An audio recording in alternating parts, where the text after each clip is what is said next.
This is Roy with the www.arkansasshowcaseradio.org show. Got a great little interview coming up here in just a second. We're going to get Soup from the Ozark Mountain Daredevils. He's one of the founding members, to give us a little background. And this is going to be a great interview. I've been looking forward to this. One of the best bands ever, and from my home state of Missouri, and can't wait to get to it. But we'll be right back here in just a second, so stay tuned. That's how we got started. In the beginning, Roy, we didn't have any real success because nobody wanted to hear our original material. They all wanted to hear the new Doobie Brothers song, you know. And we said, well, we don't do that. But we had a bigger picture in mind because we knew we wanted to be a recording act instead of a bar band. So we got together and we stuck to our guns and we got a record contract. Our original name was the Family Tree. We were the Family Tree out of Springfield, Missouri for about a year and a half until we got our record contract. The first piece of business we had to conduct as a band under our new recording contract is we had to have a name change because there was a band up in New England that already had trademarked the name Family Tree. So in the second minute of our recording career, we had to come up with a new name.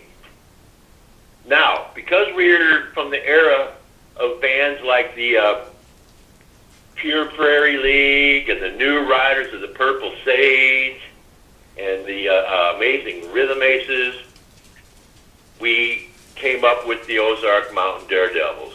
The original name we came up with was Cosmic Corncob and his amazing Ozark Mountain Daredevils. First, the next thing we had to do is we had to drop the word amazing because of the amazing Rhythm Aces. No problem. Then we had to drop the name Cosmic Corncob because no one wanted to step out front and be Cosmic Corncob. We were a band. We weren't a lead singer with his backup musicians.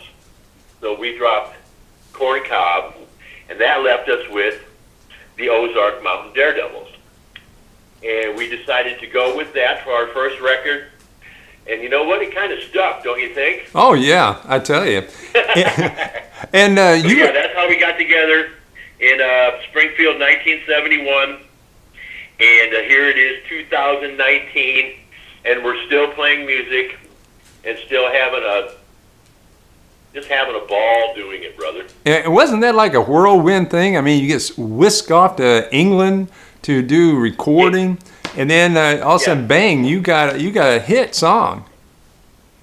Well, what happened was we got the recording contract, and our producer, Glenn Johns, wanted to record in his home studio in London. So we said, no problem. So here we were, a bunch of 25-year-old kids flying to England with a bunch of old ragtag acoustic instruments, and we made a record in London, England, and had a hit. If you want to get to heaven. Oh, this is great. Then the second album we made on a farm up in the Ozarks, and we had a hit with Jackie Blue. Oh, this is great. Well, now I heard something about that. Didn't you have to go fly out after you did the van recording? Didn't you have to go to L.A. and you guys got arrested in Dallas for jumping turnstiles? Yeah, you must have read my book. We were rushing to catch a connecting flight from Dallas to Los Angeles, and for some odd reason, there was a little gate where you had to put a quarter in the slot, and the gate would let you through like a sporting arena. So there were about 8 or 9 of us, and about 2 or 3 of us had quarters. So the 2 or 3 put their quarters in, and the rest of us jumped over the turnstile and ran right to the gate, and that's where the police were. And they busted us for not putting a quarter in the slot. Yeah, it was a mess, my friend. Yeah, you might be on the funny now, 45 years later. Yeah, you might still be on the do not fly list. I'm sorry? You might still be on the do not fly list. Yeah, I don't know that, but man, we've had some really, really unique experiences. That's why I wrote that book, It Shined, because I wanted to set the record straight on everybody who thought this, that, and the other. You know, if you pick up the book, it's all right there and all in chronological order, and everything is anatomically correct. And one thing I get about you guys stuck to your guns. You know, while all these other bands are moving out to L.A. and California and touring and everything, you guys didn't want to do that. You wanted to be more creative than, actually get out performing as much. Well, after we had our 2 hits, our record company said, we would like for you guys to move out here, because if we lived in Los Angeles, they could very easily get us on the Sonny and Cher show. They could very easily have gotten us onto the Dick Cavett show. Now, I didn't really want to do that, because that would have meant I would have uprooted my children, and my children were swimming in beautiful Ozark streams. They were eating beautiful Ozark strawberries. They were breathing the beautiful Ozark air. And I didn't want to uproot them just so I could go on the Cher show. So we stuck to our guns. We stayed in Missouri. We might have had a lot more financial success had we moved. But, you make your decisions and you live with them. And we stuck to our guns and we stayed in the Ozarks. And it's done quite well for us, I believe. And you guys, you aren't like some of the bands, they got the drugs and everything. You think that was because a lot of these bands, the touring actually does that to them? Yes. And had we moved out to L.A., they would have put us on the treadmill. Okay, we're going to do the Cher show, then we're going to make a record, then you're going to go on tour with Fleetwood Mac, then you're going to come home, then you're going to have 3 days off, then you're going to go right back in the studio. Go, go, go, go, go, go, go. Oh, and if you're tired, here's a little something you can take to not be so tired.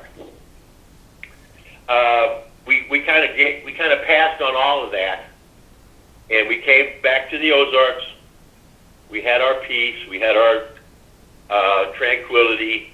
We kind of dictated our own schedule, which is something that we've always been real proud of, along with the diversity of the music. Yeah, I tell you, I'm glad you kind of did, because your music is fantastic. And well, we think so too. I mean, you got everything from Jackie Blue to the Chicken Train. I mean, did you think that people was going to like that one, or is that just something you play once in a while? What's that? Chicken Train. Oh, we play it every concert. If we don't play it, people riot. If we don't play that song, people throw shit at the stage, man. When you guys wrote it, did you think that would be that well perceived? Well, yes. But then we always had confidence in our songs that they would all be successful and they would all be accepted.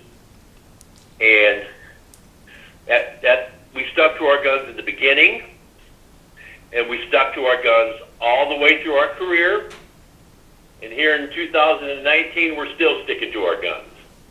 Now, you guys still stay together, and you got a good relationship with the rest of the band. Oh yeah, there's three of us who have been together. Over the years, we've had dozens and dozens of people come and go. There are three of us, John Dillon, Steve Cash, and myself, that have been together for 48 years. Holy cow. And like I said, there are 24 other people who have come and gone, and come again, and gone again, and come and gone again. So the band has always been very nebulous. But the three of us, John, Steve, and I, are the only stalwarts who have been there for the entire 48 years. What did they think about your book? Well, I haven't been sued yet.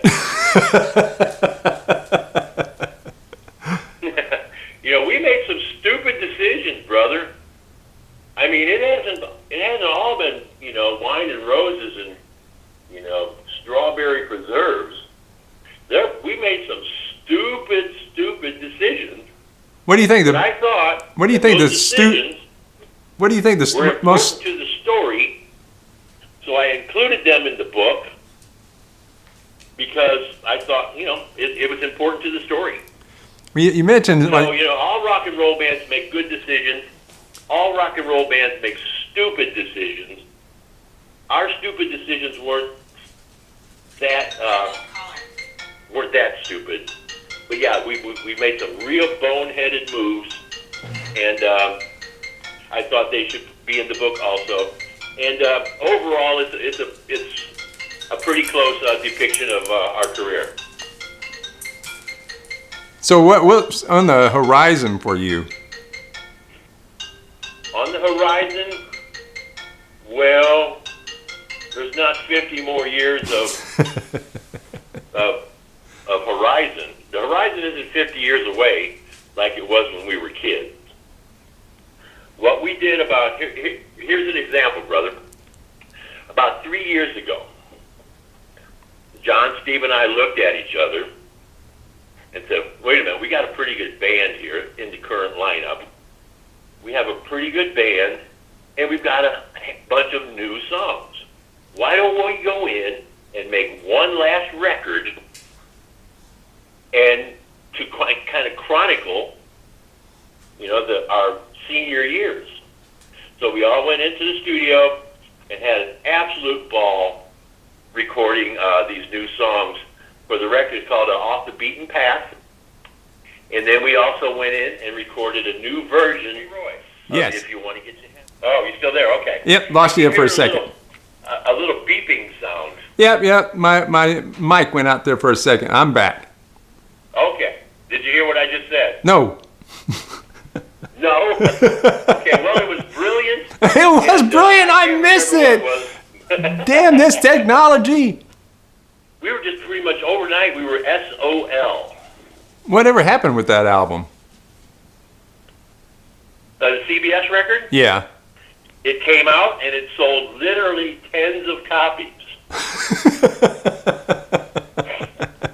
And because they dropped us from the label, they put zero money into promoting it. Oh, it's out there. You can find it. And if you can find it, but it's one of the rare ones. It's not because anything we did, it's because the record company just kind of, what do they say? They cut costs. And we were one of the people who got axed. Oh my gosh, that was a great. Yeah, it was a shame, but it happens sometimes. So. Now, who owns the rights to your songs? Okay, here's another story. We did. We insisted when we signed our contract that we keep the publishing rights to our songs. We've been very fortunate. We've been able to support ourselves and we raised our children, we married off our kids, all with the royalties from our music. About 20 years ago, we sold the rights back to A&M Records. They own them now, but they're for about, for about 35 years. For about 30 years. Yeah, we own the rights to all that stuff, and the checks came right to our mailbox every quarter.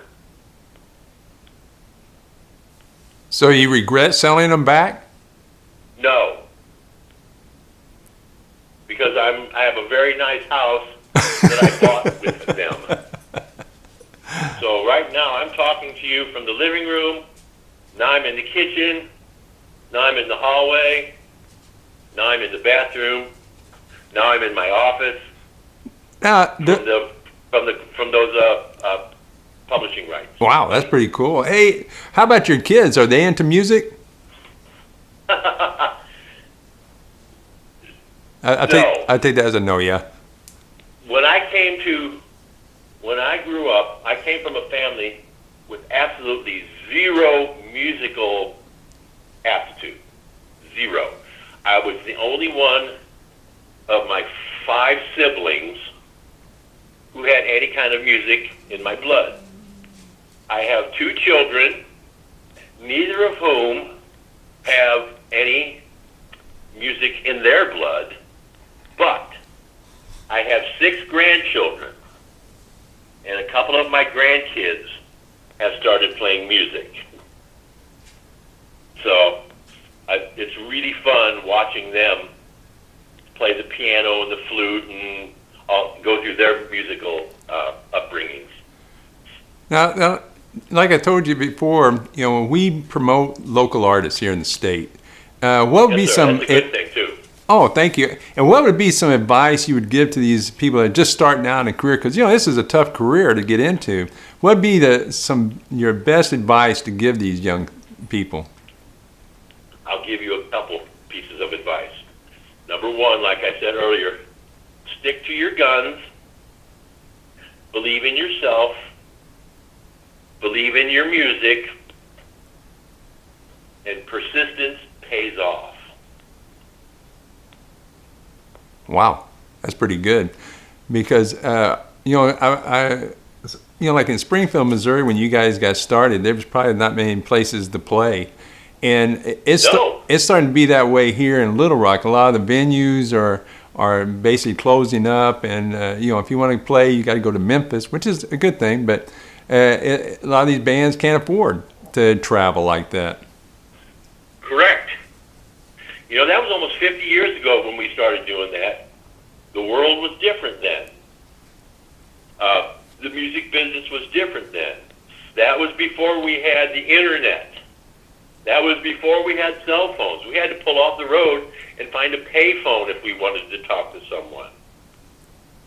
Things are different now, and not necessarily for the better. So I understand when bands today say, man, we're having a hard time. We're struggling. Yes, it's a struggle, But if you stay persistent, and if you still believe in what you're doing, you'll be all right. And it does take a little bit of luck. It takes a little bit of luck. But if you stay out there and you keep doing things, you can make your odds a little bit better just by staying out there and staying true to yourself. Well, I tell you, somebody need to take that advice to hand, because I hear a lot of these guys just complain, but like you said, you guys keep plugging away, or you're never going to make it. Right. That's what I say. I find that musicians come in 2 categories. There are guys who say, I'm doing this and I'm doing that. Then you have guys who say, well, I'm going to do this and I'm going to do that. Well, okay, when are you going to do that? I hear you. And then you get the guys who say, I'm doing this, they're doing it now. And public, put a plug in for your book, because that's some great reading. Well, The book is entitled "It Shined: The Saga of the Ozark Mountain Daredevils." On the cover is a picture, the same photograph that was on the cover of our "It'll Shine When It Shines" record.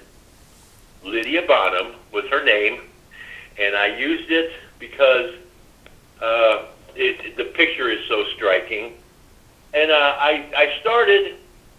It took me 5 years to write it, and it was the hardest thing I've ever done.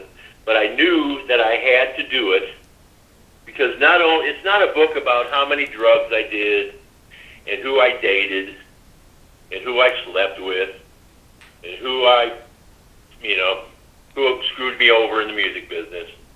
But it's an expose of history. I want it to be on the history section just as much as the music section.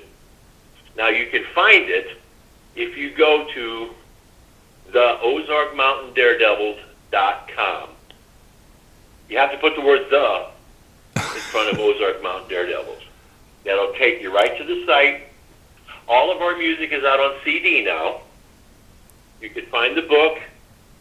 And then, of course, you can find other stuff like T-shirts and hats and all that. But if you're interested in the music, the Ozark Mountain Daredevils is where to go. And that's where you can find It Shined also. Outstanding. Well, hey, Soup, we really appreciate you taking the time and exploring your house as you're walking through your house and everything. Well, I've had 3 cups of coffee, so I'm walking briskly through my house. But yeah, man, I've enjoyed talking to you, buddy. Hey, this is my home number, so call me anytime if you need anything else. Oh, outstanding. Yeah, and we might do a follow-up to this because this has been great. Yeah, call me anytime. I'm serious, brother. We will. Well, Soup, hey, it's been great, and you take care because we had all these storms last night, so I got to go repair a shed. Well, we got some storms last night too, and have a productive day, and I'll see you down the road, my friend. Okay, you take care there, Soup. Bye-bye. All right, see y'all. Bye.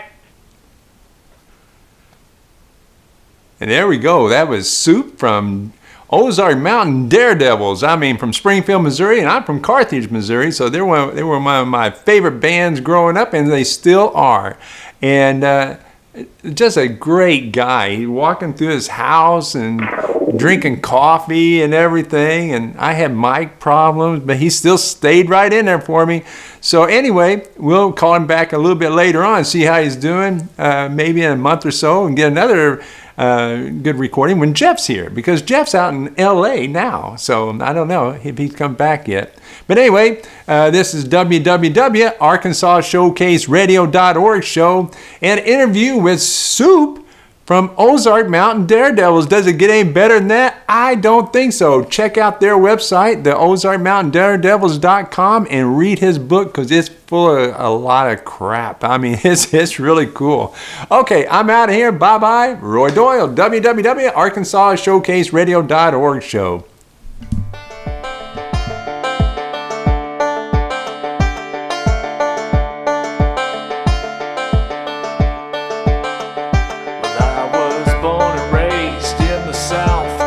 Mama manners and watch my mouth, and if my mama called my name, I said yes, ma'am. Learned to get up for work on Mondays, played hard on Saturday and church on Sundays, and if that sounds old-fashioned, well,